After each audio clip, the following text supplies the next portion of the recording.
When we study nonverbals, it's not about making judgments. It's about assessing what is this person transmitting in that moment. It really is looking at an individual and saying, what are they transmitting? I look at behaviors to do an assessment. What is this person transmitting in relation to any stimuli? My further questioning comes from my observing these behaviors. The first thing I look at is I look at the hair.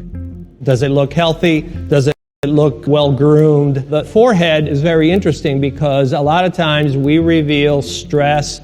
A lot of the things that we have gone through life are often etched in the forehead. I look at the eyes to see if they're red or not enough sleep. This small area here between the eyes called the glabella, it's one of the first areas that reveals information to us. Most often when we don't like something, we do that bunny nose of I don't like. We don't really know what our lips look like, and we tend to compress them. When something bothers us, when something really bothers us, we tend to suck them in. The mandibula, and look at the cheeks. We may do something like this. We'll rub our tongue against the inside of the cheek, but when we try to hide it, then it tells me that this person is trying to do some perception management.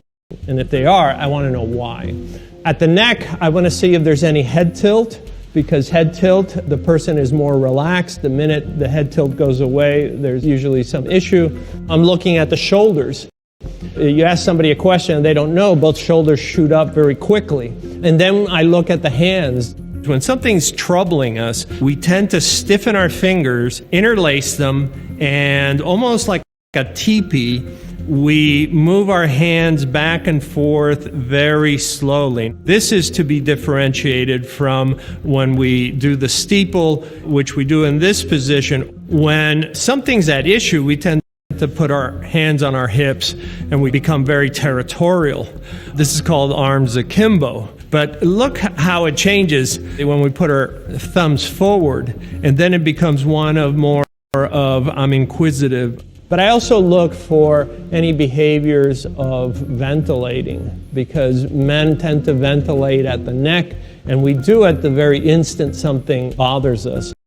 And then I look at the legs to see if there's any brushing of the legs with the hands, which is, again, to pacify. And then the feet. Do I see any behaviors such as wiggling of the feet, kicking of the feet? If I ask a question and all of a sudden the feet withdraw and are crossed, perhaps the person feels a little threatened by that question.